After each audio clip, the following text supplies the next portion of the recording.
and I was the oldest of four, and living with my stepfather and my mother, and we used to, every year, sit down and watch The Wizard of Oz. And I think to this day, that's probably the foundation for everything I've done since.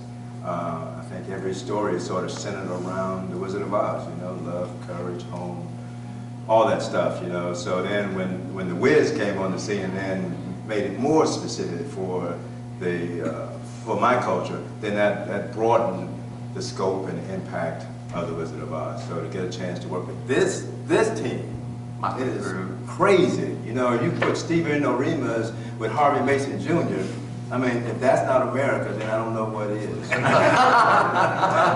when I sat down... But Harvey is a really good example of what you chose to do with this show by combining Stephen and Harvey, the two different worlds combined to make something unique.